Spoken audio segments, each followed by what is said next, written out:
গণভোটের রায় অমান্য করে জনগণের সাথে প্রতারণা করেছে বিএনপি সরকার। জনগণের ক্ষমতা ও মর্যাদা রক্ষায় ঐক্যবদ্ধ হন। প্রিয় দেশবাসী, আসসালামু আলাইকুম ওয়া রাহমাতুল্লাহ। আপনারা অবগত আছেন যে গত 12 ফেব্রুয়ারি 2026 এর নির্বাচনে জনগণ একই তাফসিলের অধীনে একই সাথে জাতীয় সংসদ এবং সংবিধান সংস্কার পরিষদ গঠনের রায় দিয়েছিল। জনরায়ের প্রতি শ্রদ্ধা জানিয়ে 11 দলের 17 জন প্রতিনিধি দুটি শপথ নিলেও বিএনপি গণভোটের রায় প্রত্যাখ্যান করে সংস্কার পরিষদের শপথ বর্জন করে। পরবর্তীতে বিরোধী দলের পক্ষ থেকে বারবার সংস্কার পরিষদের অধিবেশন ডাকার দাবি জানানো হলেও সরকার তা উপেক্ষা করে গত 15 মার্চ 2026 সংসদে লোক দেখানো সংবিধান সংশোধন সম্পর্কিত সংসদীয় কমিটি গঠনের প্রস্তাব দেয়। আমরা বিশ্বাস করি, সংবিধানের কাঠামোগত আমূল ও সংস্কার ছাড়া নিছক সংশোধনীতে জনগণের আকাঙ্ক্ষা পূরণ সম্ভব নয়। তাই সরকারের এই গণভোটের রায়ের বিরুদ্ধে অবস্থানের প্রতিবাদে ওই দিন বিরোধী দল সংসদ থেকে ওয়াকআউট করেছে এবং সংসদ ও রাজপথে জনরায় বাস্তবায়নের আপোষহীন লড়াইয়ের অঙ্গীকার ব্যক্ত করছে। বিএনপি সরকার কোন কোন সংস্কার চায় না এবং কেন? বিএনপি সরকার ক্ষমতার জোরে রাষ্ট্র সংস্কারের পথ রুদ্ধ করছে।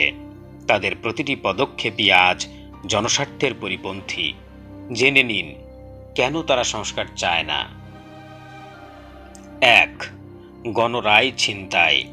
জনগণের ক্ষমতা ও অভিপ্রায় খর্ব করার উদ্দেশ্যে গণভোট অধ্যাদেশ বাতিলের মাধ্যমে বিএনপি সরকার মূলত 12 ফেব্রুয়ারির নির্বাচনে আপনার দেওয়া ভোটের রায়কে চূড়ান্তভাবে নস্যাৎ করতে চায়। আয়নাঘর ও দমনের রাজনীতি। গুম কমিশন ও মানবাধিকার কমিশন অধ্যাদেশ বাতিল করার মাধ্যমে সরকার বিরোধী মতকে দমন পীড়নের উদ্দেশ্যে ফ্যাসিবাদী আমলের সেই নৃশংস আয়নাঘর সংস্কৃতি এবং বিচার বহির্ভূত হত্যাকাণ্ডের পথ পুনরায় প্রশস্ত করতে চায়। 3. দুর্নীতির মহোৎসব। জুলাই সনদের মূল চেতনার পরিপন্থী হিসেবে দুদককে দুর্বল করে নির্বাহী বিভাগ ও রাজনৈতিক নিয়ন্ত্রণে নিয়ে এই সরকার কার্যত অবাধ দুর্নীতির পথকেই প্রশস্ত করতে চায়। তাই একটি স্বচ্ছ ও জবাবদিহিমূলক রাষ্ট্র কাঠামো নিশ্চিত করতে নিরপেক্ষ সার্চ কমিটির মাধ্যমে অরাজনৈতিক নিয়োগ, প্রশাসনিক স্বায়ত্তশাসন এবং বিশেষ ট্রাইব্যুনালের মাধ্যমে দ্রুত বিচার নিশ্চিত করার বিরুদ্ধে অবস্থান নিয়েছে। 4. বিচার বিভাগকে নিয়ন্ত্রণ করা। নিজেদের দলীয় স্বার্থে এবং বিরোধী মত দমনে বিচার বিভাগকে হাতিয়ার হিসেবে ব্যবহার করতেই এই সরকার বিচারক নিয়োগ প্রক্রিয়ায় স্বচ্ছতা ও বিচার বিভাগের স্বাধীনতা চায় না। পুলিশ বাহিনীকে নিপীড়নের হাতিয়ার বানানো। পুলিশ কমিশন অধ্যাদেশ বাতিল করে বিএনপি সরকার আইন শৃঙ্খলা রক্ষাকারী বাহিনীকে জনবান্ধব করার পরিবর্তে পুনরায় একটি দলীয় ও নিপীড়নমূলক বাহিনীতে পরিণত করতে চায়। 6. আর্থিক খাতে লুটপাটের নীল নকশা। ব্যাংক রেগুলেশন অধ্যাদেশ বাতিলের মূল উদ্দেশ্য হল ব্যাংক খাতে পুনরায় অবাধ লুণ্ঠন ও বিদেশে অর্থ পাচারের মহা উৎসব চালু রাখা। 7. সাংবিধানিক প্রতিষ্ঠানের স্বাধীনতা।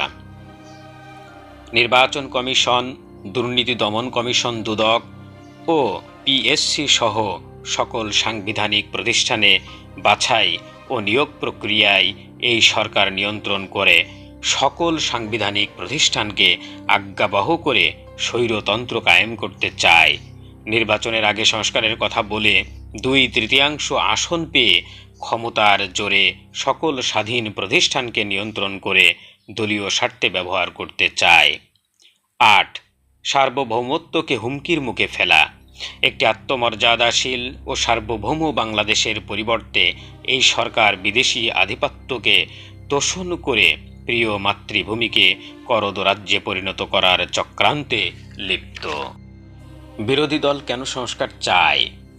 গণভোটের রায় বাস্তবায়নের মাধ্যমে একটি দুর্নীতিমুক্ত, বৈষম্যহীন ও ইনসাফপূর্ণ মানবিক বাংলাদেশ গড়াই আমাদের লক্ষ্য।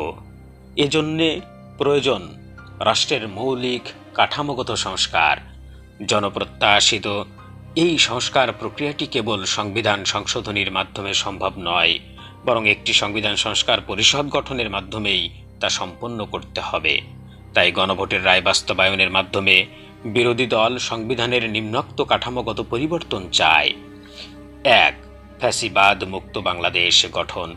ভবিষ্যতে যেন আর কোনো স্বৈরাচার বা ফ্যাসিবাদ ফিরে আসতে না পারে, সেজন্য জুলাই জাতীয় সনদের আলোকে সংবিধানে স্থায়ীভাবে নির্দলীয় তত্ত্বাবধায়ক সরকার ব্যবস্থা প্রবর্তন করা।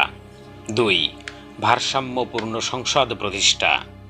একটি জবাবদিহিমূলক ও প্রতিনিধিত্বশীল রাষ্ট্র কাঠামো গড়তে ভোটের আনুপাতিক হারের PR সিস্টেমে ভিত্তিতে সংসদের উচ্চকক্ষ প্রতিষ্ঠা করা। 3. ধর্মীয় মূল্যবোধের প্রতিফলন। জনগণের দীর্ঘদিনের আকাঙ্ক্ষা অনুযায়ী সংবিধানে মহান আল্লাহর উপর পূর্ণ বিশ্বাস ও আস্থা নীতিটি পুনঃপ্রতিষ্ঠা করা। 4. প্রধানমন্ত্রীর মেয়াদ।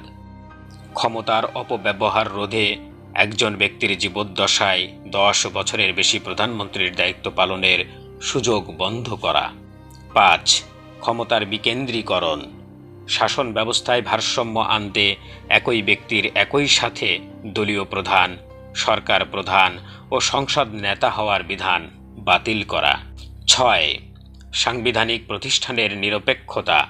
নির্বাচন কমিশন, দুর্নীতি দমন কমিশন, দুদক ও PSC সহ সকল সাংবিধানিক প্রতিষ্ঠানে বাছাই ও নিয়োগ প্রক্রিয়া জুলাই জাতীয় সনদের আলোকে স্বচ্ছ ও নিরপেক্ষ করা। স্বাধীন বিচার বিভাগ। বিচার বিভাগকে নির্বাহী বিভাগ থেকে সম্পূর্ণ পৃথক ও স্বাধীন করার লক্ষ্যে বিচার বিভাগীয় সচিবালয় প্রতিষ্ঠা করা এবং উচ্চ আদালতে বিচারক নিয়োগের ক্ষেত্রে একটি স্বচ্ছ ও যুগোপযোগী নীতিমালা নিশ্চিত করা। 8. মানবাধিকার রক্ষা ও ন্যায় বিচার। গুম এবং বিচার বহির্ভূত হত্যাকাণ্ডের সংস্কৃতি চিরতরে নির্মূল করতে একটি শক্তিশালী স্বাধীন গুম কমিশন ও মানবাধিকার কমিশন গঠন করা। 9. সংস্কারের স্বীকৃতি ও স্থায়িত্ব। ছাত্র জনতার আকাঙ্ক্ষা ও রাষ্ট্র সংস্কারের লক্ষ্যে অন্তর্বর্তী সরকার কর্তৃক প্রণীত গণভোট অধ্যাদেশ সহ 20টি জনগুরুত্বপূর্ণ অধ্যাদেশকে দ্রুত আইনি রূপ প্রদান করা। সংসদে সংখ্যাধিক্যের ক্ষমতা অপব্যবহার করে জনগণের পবিত্র রায়কে আজ চরমভাবে অবজ্ঞা করা হচ্ছে। সরকারের এই একগুঁয়েমি ও জনবিমুখ অবস্থান দেশকে আজ এক ভয়াবহ সংঘাতের দিকে ঠেলে দিচ্ছে। এমত অবস্থায় চুপ থাকা মানেই ফ্যাসিবাদ ও আধিপত্যবাদকে বরণ করে নেওয়া। বাংলাদেশের মুক্তিকামী প্রতিটি মানুষের প্রতি আমাদের উদাত্ত আহ্বান, জেগে উঠুন, নিজেদের অধিকার রক্ষায় সোচ্চার হন, সচেতন হন, চক্রান্তকারীদের নীল নকশা প্রতিহত করুন, ঐক্যবদ্ধ হন, রাজপথের দুর্বার আন্দোলনে সামিল হয়ে গণভোটের রায় বাস্তবায়ন নিশ্চিত করুন। প্রচারে 11 দলীয় ঐক্যজোট।